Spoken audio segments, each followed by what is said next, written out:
அன்பார்ந்த குளோபல் சொந்தங்களுக்கு சாந்தியும் சமாதானமும் உண்டாவதாக. கடந்து சென்ற மணித்தியாளங்களுக்குள்ள மத்திய கிழக்குகள்ல என்ன நடந்துக்குதுன்னு சொல்லி 10 நிமிடங்களுக்குள்ள சுருக்கமாக பார்ப்போம். உங்களுக்கு தெரியும், கத்தார்ல இஸ்ரேல் தாக்குதல் நடத்தியது. இது சம்பந்தமாக பல அரபு நாடுகள் இஸ்ரேலை கண்டிக்கின்றது. UAE தலைவர் உடனடியாக கத்தாருக்கு போய் தனது அதிர்ச்சியை தெரிவித்துள்ளார். இவை பற்றாக்குறைக்கு எகிப்துடைய தூதரான உசாமா அப்துல் காலித், கத்தார் என்பது தனியாக இல்லை, கத்தாரின் பாதுகாப்பு எகிப்தின் பாதுகாப்பு, அதனை இஸ்ரேல் தெரிந்திருக்க வேண்டும் அப்படின்னு சொல்லி இவர் கருத்து தெரிவிக்கிறாரு. ரஷ்யா வளைகுடா நாடுகளுடைய கூட்டமைப்பு ரஷ்யாவுடைய கோடை தலைநகர் சொல்ற சோச்சி என்ற ஒரு இடத்துல கருங்கடலுக்கு பக்கத்துல இன்றைக்கு ரஷ்யா உட்பட அரபு நாடுகள் எல்லாம் சேர்ந்து ஒரு பெரிய மீட்டிங் நடத்தினாங்க. அது வளமையா நடத்தப்படுற GCC என்கிற கூட்டம். இந்த சங்கத்துல ரஷ்யா உட்பட வளைகுடா நாடுகள் எல்லாம் இருக்குது. இந்த கூட்டத்துல மிக பெருசா வளைகுடா நாடுகளுடைய அமைச்சர்கள் எல்லாம் மிகவும் பெரிய கண்டனத்தை இஸ்ரேலுக்கு தெரிவிச்சாங்க. இதுல வளைகுடா நாடுகளுடைய அமைச்சர்கள் எல்லாம் பொதுவாக சொன்ன விஷயம் என்னன்னு சொன்னா, கத்தார் மீது நடந்த தாக்குதல் எல்லாம்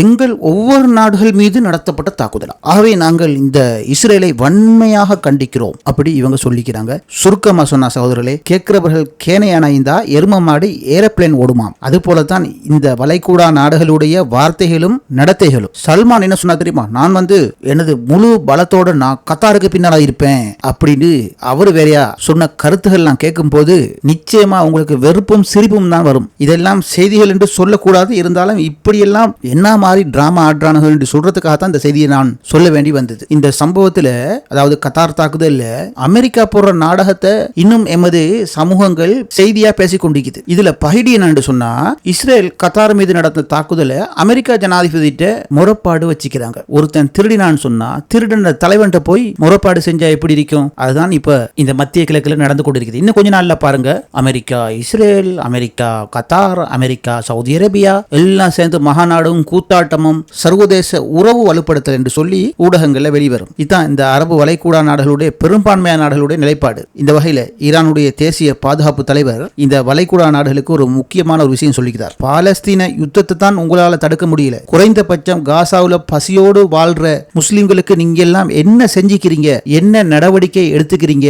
ஆனால் இஸ்ரேல் பசியோடு இருக்கக்கூடாது என்பதற்காக தரைமார்க்க பாதைகளை கூட இஸ்ரேலுக்கு திறந்து கொடுத்திருக்கிறீங்க. இதுவரை இந்த ஒன்று சேரும் வளைகுடா நாடுகள் எதுவுமே ஏற்பட்டுள்ள பாலஸ்தீனிய பிரச்சனை சம்பந்தமான எந்த ஒரு காத்திரமான நடவடிக்கையையும் நீங்கள் எடுக்கவே இல்லை என்று குறிப்பிட்டுவிட்டு அவர் மேலும் குறிப்பிடுகின்றார், இப்போது உங்களது நாட்டையாவது இவர்களிடமிருந்து, அதாவது இஸ்ரேலிடமிருந்து குறைந்தபட்சம் பாதுகாத்துக் கொள்ளுங்கள் என்று சொன்னா உங்க நண்பன் இஸ்ரேல் எல்லை மீறிட்டான். அதாவது உங்களது நட்பு பாம்போடும், பாம்புக்கு பால் ஊத்தினாலும் பாம்பு கொத்தித்தான் ஆகும் என்ற ஒரு அழகான ஒரு வளைகுடா நாடுகள் தங்களை பார்த்து சிந்திக்கக்கூடிய ஒரு கருத்தை அவர் முன்வைத்திருக்கின்றார். அவர் இறுதியாக குறிப்பிட்டார், இந்த பைத்தியக்காரர்களுடைய நடவடிக்கையை எதிர்கொள்ள ஒரு கூட்டு அமைப்பையாவது இதற்கு பிறகாவது உருவாக்குங்கள் என்று அவர் குறிப்பிட்டது இங்கு ஒரு முக்கிய அம்சம்.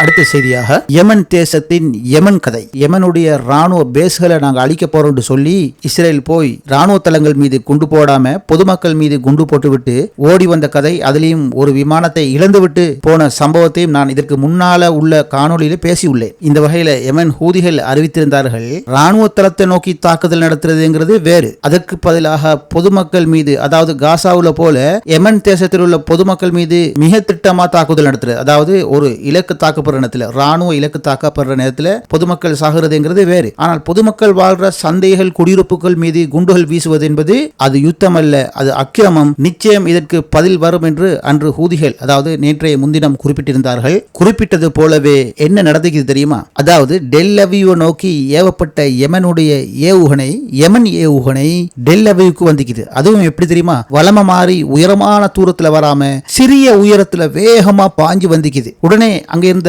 ரேடார் எல்லாம் வந்த அந்த ஏவுகணைய மிக சரியாக டிடெக்ட் செய்யலாம சில வினாடிகள் தடுமாறிய போது அந்த ஏவுகணை நேரடியாக வந்து அனைத்து வான் தடுப்புகளையும் மீறி கொண்டு, அதாவது அயன் டோம் தாட் அனைத்தையும் தாண்டி வந்து டெல் அவியில் உள்ள ஷரோனா பகுதியில் விழுந்து பாரிய வெடிப்பை ஏற்படுத்தியுள்ளது. அங்க இருக்கிற மக்கள் கூச்சல் அடிச்சு கொண்டு திக்கி திணறி பாஞ்சு ஓடிக்கிறாங்க. வெடிச்ச சத்தத்தில் அங்கு அதிர்ந்து போன மக்கள் அவசரத்தில் லிப்ட்ல இறங்காம, அதாவது உயர் மாடிகளில் இருப்பவர்கள் லிப்டில் கீழே வராமல் படிகளில் வேகமாக வந்ததால் இடறி விழுந்திருக்கின்றார்கள் என்று இந்த செய்தி தெரிவிக்கின்றது. வீதிகளில் மக்கள் தெரித்து ஓடிருக்கின்றார்கள். என்று சொன்னா தாக்கப்பட்ட அந்த ஷெரோனா பகுதி, அங்க எந்த ராணுவ முகாமோ எந்த ஒரு ராணுவத்தோட தொடர்பான விஷயங்களோ அங்க இருக்கையில் அது முற்றுமுழுதாக மக்கள் வாழ்கிற பகுதி என்று குறிப்பிடப்படுகிறது. இந்த மக்கள் வாழ்கிற பகுதியை நோக்கித்தான் இந்த ஹூதிகள் வலமைக்கு மாறாக ராக்கெட் தாக்குதல் செய்துள்ளார்கள் என்று இந்த செய்திகள் குறிப்பிடுகிறது. இந்த ஷெரோனா பகுதி என்பது வர்த்தக நிலையங்கள், சந்தைகள் காணப்படக்கூடிய இடம். இந்த இடத்தை குறிவைத்து தான் இந்த ஹூதிகள் வலமைக்கு மாறாக இந்த தாக்குதல் செய்துள்ளார்கள். வலமையாக உங்களுக்கு தெரியும், ஹிஸ்புல்லாவோ அல்லது ஹமாஸோ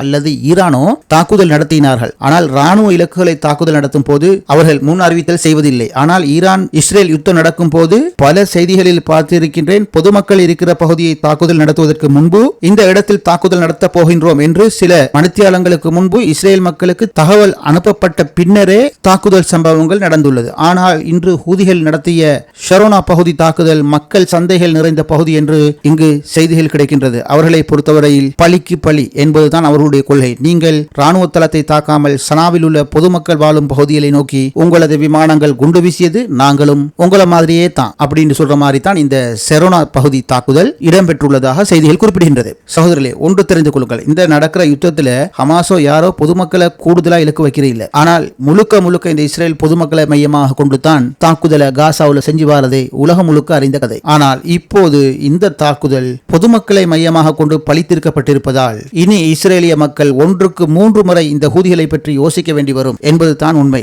இனி எப்போதெல்லாம் போய் பொதுமக்களை இவர்கள் தாக்குகின்றார்களோ, இனி யமனும் இஸ்ரேலுடைய பொதுமக்களை தாக்கும் என்பதுதான் இந்த ஷெரோனா செய்தி. இந்த வகையில் இந்த தாக்குதலுக்கு பயன்படுத்தப்பட்ட ஏவுகணையுடைய பெயர் ஃபத்தர் என்று யமன் குறிப்பிட்டிருக்கிறது. இந்த ஃபத்தர் மிக துல்லியமான தாக்குதலையும் கான்கிரீட் கட்டடங்களையும் உடைத்து நொறுக்கக்கூடியது என்று யமன் பேச்சாளர் எஹியா சாரி விலக செஞ்சுகிறார். இந்த ஃபத்தர் ஏவுகணை தெல் அவிவை இன்று அதிர வைத்தது என்று ஊடக மகாநாட்டில் எஹியா சாரி குறிப்பிட்டுவிட்டு அவர் மேலும் குறிப்பிட்டிருக்கின்றார், நெத்தனியாஹூ பாலஸ்தீனம் என்ற ஒரு நாடு இனி கிடையாது என்று அறிவித்துள்ளார். நாங்கள் அறிவிக்கின்றோம், இஸ்ரேல் என்ற ஒரு நாடு இருக்காது என்று பதிலுக்கு பதில் குறிப்பிட்டுள்ளார். இதனைத் தொடர்ந்து இதை பார்த்து பதட்டமடைந்த நெத்தனியாஹூ இன்று குறிப்பிட்டிருக்கின்றார், யமன் இன்று செய்த காரியத்துக்கு அவர்கள் வருந்தும் நிலை மிக விரைவில் வர உள்ளது. இஸ்ரேல் என்கிற ஒரு நாடு வாழ்வு போராட்டத்தில் உள்ளது. எவராலும் எங்களை உடைக்க முடியாது. எங்கள் ராணுவத்தினரும் மொசாட் உளவுத்துறையும் மக்களுடைய ஒற்றுமையும் எங்களை பலசாலிகளாக மாற்றியுள்ளது. யமனுக்கு பதில் வரும் என்று அவருடைய பேச்சை இன்று முடித்துள்ளார். இந்த சம்பவம் 12 செப்டம்பர் மாதம் நடைபெற்ற ஒன்று.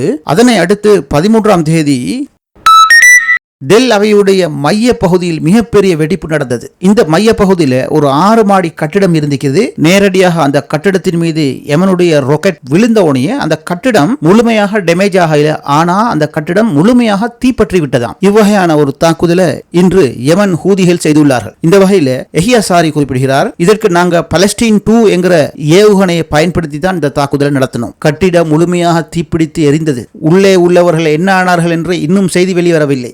பாலஸ்தீன மக்கள் எரிந்தது போல அவர்கள் எரிந்திருப்பார்கள் என்று யமன் தரப்பிலிருந்து எஹியா சாரி குறிப்பிடுகிறார். மேலும் ஆம்புலன்ஸும் தீயணைப்பு படைகளும் அந்த கட்டிடத்தை சூழ்ந்து பணியில் நிற்கின்றார்கள். அங்குள்ள மக்களை இந்த தாக்குதல் அதிர்ச்சியில் ஆக்கியுள்ளது என்று மேலும் அவர் விளக்கம் வழங்கியுள்ளார். இந்த வகையில் சகோதரர்களே, ஹூதிகளால் தாக்குதல் செய்யப்பட்டு எரிக்கப்பட்ட இந்த 6 மாடி கட்டிடம் இது ஒரு சாதாரண கட்டிடம் இல்லையாம். அங்குள்ள மக்களுக்கே அது தெரியாதாம். இது மொசாடுடைய ரகசிய ஒரு உளவு மைய கட்டிடமாக இருந்திருக்கின்றது. பாருங்கள், அங்கிருக்கின்ற சாதாரண மக்களுக்கு இது என்ன வகையான கட்டிடம், இங்கு என்ன நடக்குது என்று சொல்லி தெரியாது. ஆனால் அங்கிருந்து 2000 கிலோமீட்டருக்கு அப்பால் உள்ள யூதிகளுக்கு டெல் அவிவ் உள்ள இந்த இடத்துல இந்த ரோட்ல இருக்கிற இந்த கட்டிடம் எதுக்குரியது, அங்கு என்ன நடக்கிறது என்பது சம்பந்தமாக துல்லியமான தகவல்களை ஹூதிகள் வைத்திருந்தார்கள். அதே போல இவ்வளவு கட்டிடம் இருக்கட்டக்கன மிக சரியாக அந்த எல்லையை 2000 கிலோமீட்டர் தொலைவில் இருந்து அந்த கட்டிடத்தை தாக்கி எரித்துள்ளார்கள் இந்த பலஸ்டீன் 2 என்கிற இந்த ஏவுகணையினால். பாருங்கள் சகோதரர்களே,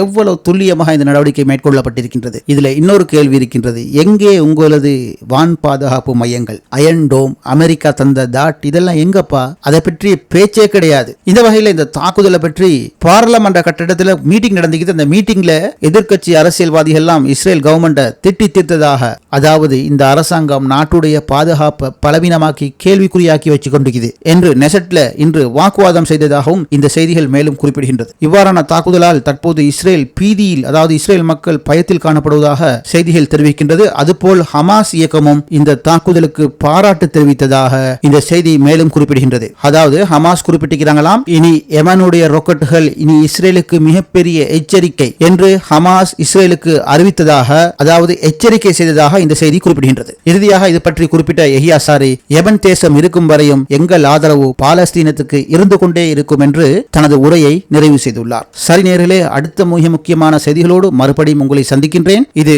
குளோபல் நூலகத்துடைய குளோபல் டாக் நிகழ்ச்சி.